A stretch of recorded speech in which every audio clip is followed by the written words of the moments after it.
Welcome back to আর.এন kitchen. মাঝে মাঝেই সন্ধেবেলা হলেই এগ রোল খেতে ইচ্ছা করে, তাহলে পাড়ার মোড়ের দোকানে যাওয়ার আর দরকার নেই, এবার বাড়িতেই বানিয়ে ফেলুন এগ রোল। 200 গ্রাম ময়দা নিলাম, 1 চামচ চিনি দিলাম, হাফ চামচ নুন দিলাম আর সামান্য সাদা তেল দিয়ে ময়দার সাথে মিশিয়ে নিলাম।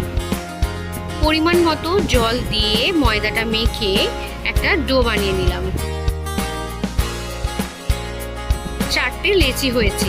এবার একটা লেচি আমি নিয়ে গোল করে বেলে নিলাম, তার মধ্যে চারিদিকটা অয়েল ব্রাশ করে দিলাম, নিয়ে ময়দার গুঁড়ি দিয়ে আমি যেভাবে দেখাচ্ছি সেইভাবে ফোল্ড করে রাউন্ড করে একটা লেচি বানিয়ে নিলাম। লেচির মুখটা যাতে খুলে না যায় তাই চেপে ভালো করে লেচির মুখটা বন্ধ করে দিতে হবে। এই লেচিটাই আমি রোলের রুটির মতো গোল করে বেলে নেব। ফ্রাইং প্যানে চারিদিকে অয়েল ব্রাশ করে ফ্রাইং প্যান গরম করতে দিলাম। এদিকে একটা ডিম ভেঙে ভালো করে নুন দিয়ে ফেটিয়ে নিলাম।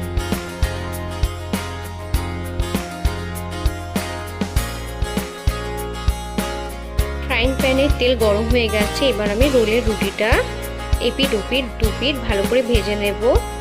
অপর পিঠে ভালো করে অয়েল ব্রাশ করে নিলাম। খুন্তির সাহায্যে চেপে চেপে এপিট ওপিট দুপিট ভালো করে পরোটার মতো ভেজে নেব। তেল ও ময়দার গুঁড়ি দিয়ে ফোল্ড করে লাচ্ছা পরোটার আকারে লেচিগুলো করার ফলে পরোটা বেশ লাচ্ছা পরোটার মতো খাঁজ খাঁজ হয়েছে। পরোটা তৈরি হয়ে গেছে। এবার আমি ডিমটা ফ্রাই করে নেব। তেলটা চারিদিকে স্প্রেড করে নিলাম। এবার আমি ডিমটা দিয়েও চারিদিকে স্প্রেড করে নেব। ডিমের ওপর পরোটা চাপিয়ে দিলাম। এবার ডিমটা ভালো করে ফ্রাই হয়ে গেলে পরোটা উল্টিয়ে কিছুক্ষণ রেখে নামিয়ে নেব। একইভাবে আমি আরেকটা তৈরি করে দেখালাম।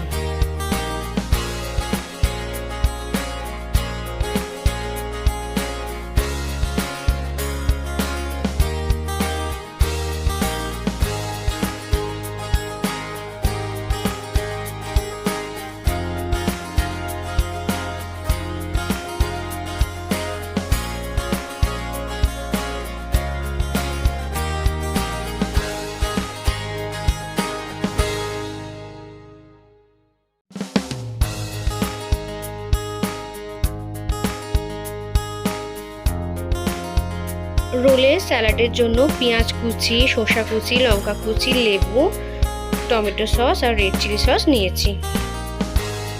শসা কুচি পেঁয়াজ কুচির মধ্যে সামান্য নুন, সামান্য বিট নুন, সামান্য গোলমরিচের গুঁড়ো, হাফ পাতিলেবুর রস দিয়ে হালকা টস করে নেব। যখন রোল তৈরি করবেন তখনই স্যালাডটা টস করবেন। আগে করে রাখলে শসা ও পেঁয়াজ কুচি দিয়ে জল ছেড়ে দেবে, তখন আর ভালো লাগবে না। এবার আমি রোলের মধ্যে স্যালাডটা দিয়ে দিলাম। এইভাবে যদি স্যালাডটা টস করে নেন তাহলে সমস্ত কিছুর পরিমাণ একদম ঠিক থাকবে আর বারবার নুন, গোলমরিচ, বিট নুন দেওয়ার দরকার পড়বে না। একটু কাঁচা লঙ্কা ছড়িয়ে দিলাম। এবার আমি রেড চিলি সস আর টমেটো সসটাও দিয়ে দিলাম। আমি সস কম খাই তাই অল্প করে দিলাম, আপনারা আপনাদের পরিমাণ মতো দেবেন। এবার আমি রোলটা ফোল্ড করে নিলাম।